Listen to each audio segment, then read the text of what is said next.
Olá, vamos agora ver mais uma aplicação das integrais. Dessa feita, vamos trabalhar com a noção de centro de massa, que é muito comum na física.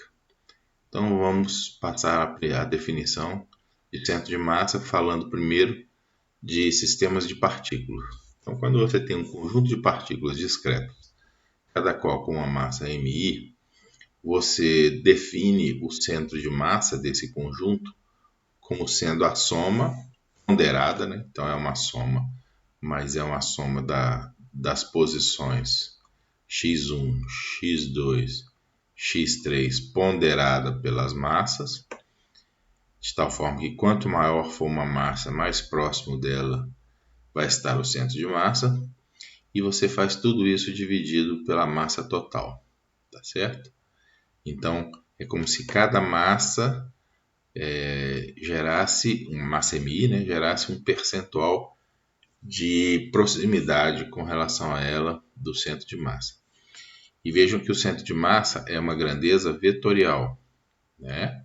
Por ser uma posição, se você está em duas dimensões, por exemplo, você tem uma componente x do centro de massa e uma componente y do centro de massa, cada qual definido em termos das componentes das partículas que estão associadas àquela dimensão. Então é assim que você define, e uma maneira então de você escrever de forma sucinta, né, o centro de massa é usando a noção de somatório, né? Então você usa a noção de somatório. Se são n partículas, você soma, melhor somar de 1 até n, as massas pelas posições dividido pela massa total.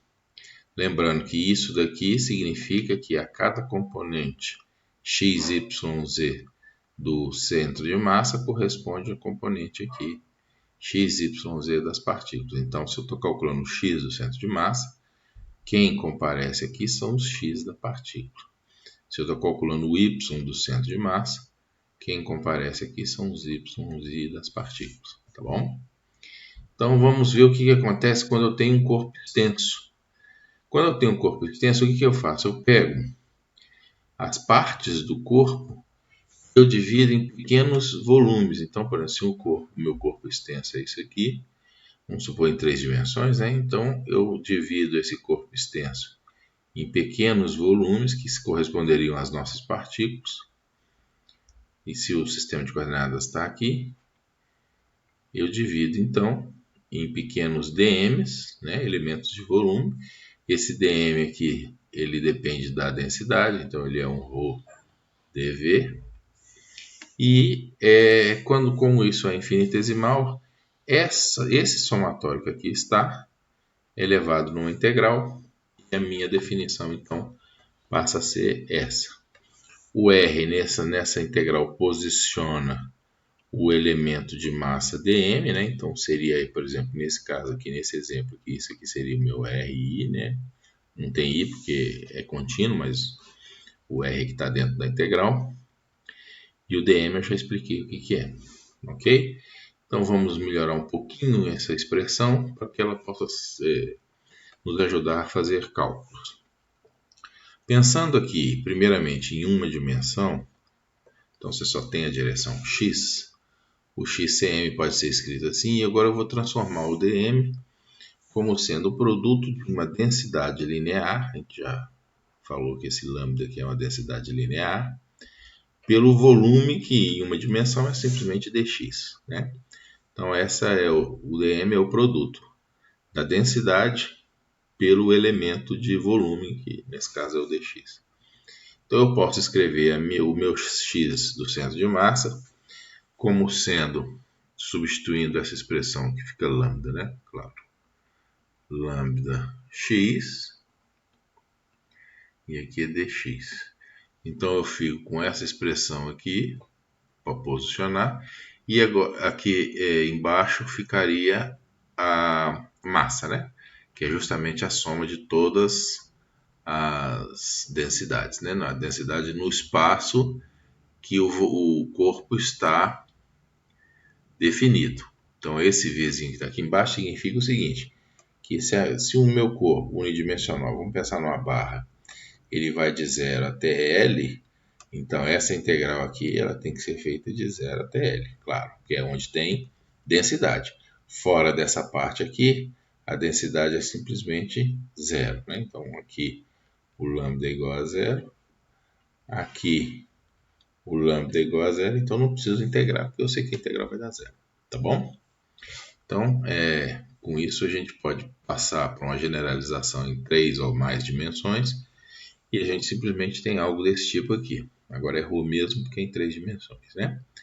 Então, essa aqui seria a expressão que eu usaria para calcular o centro de massa, a posição do centro de massa de um sólido, um corpo extenso, né? Qualquer, que ocupa um volume V, e que ao longo desse volume tem uma densidade que pode mudar, variar ou não, dada por ρ de V, ρ de R, tá certo?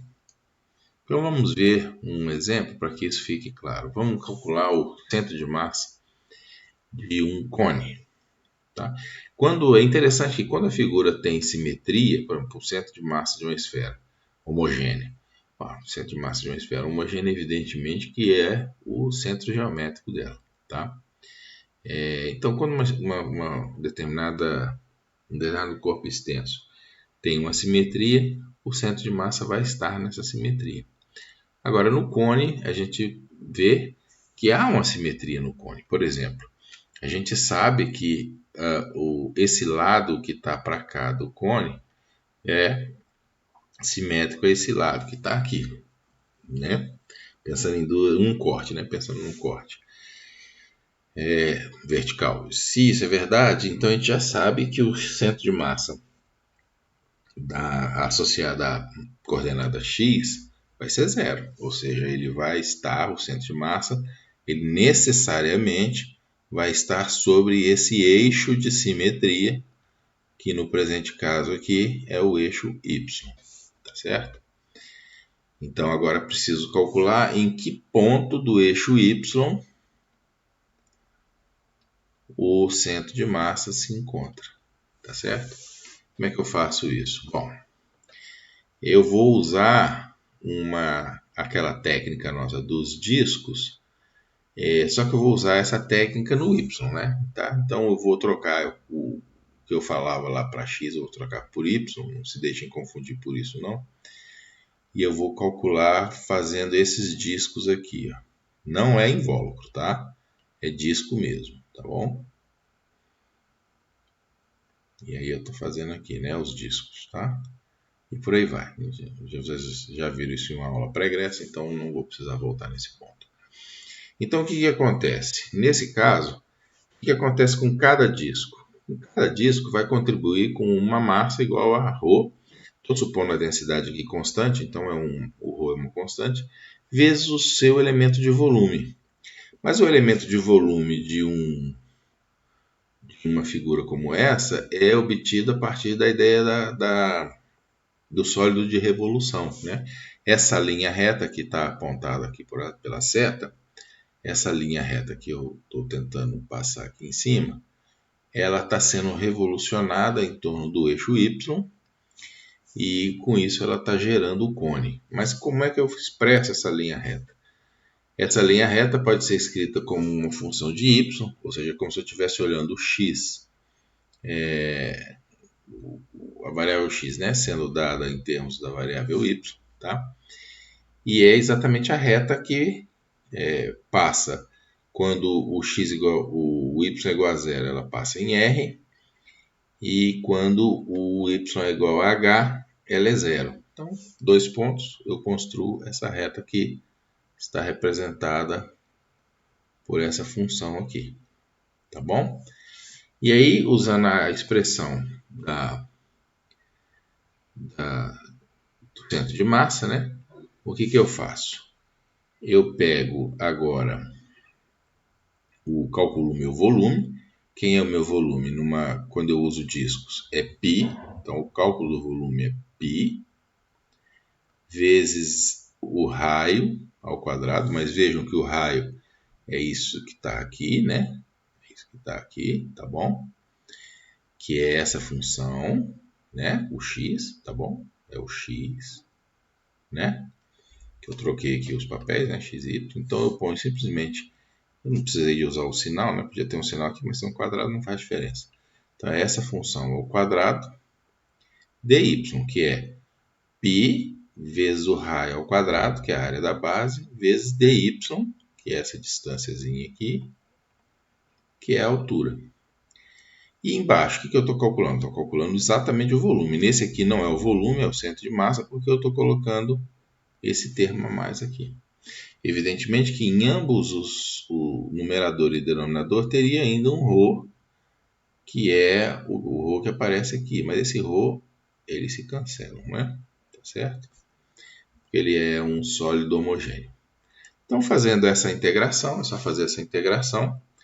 É uma integração simples de se fazer. Quando você faz essa integração, o resultado que você obtém é h sobre 4. Então, eu sei, a partir desse resultado, que a altura do centro de massa depende da altura do cone, o que era de se esperar, não depende do raio do cone, o que era de se esperar também, e é dado por h sobre 4.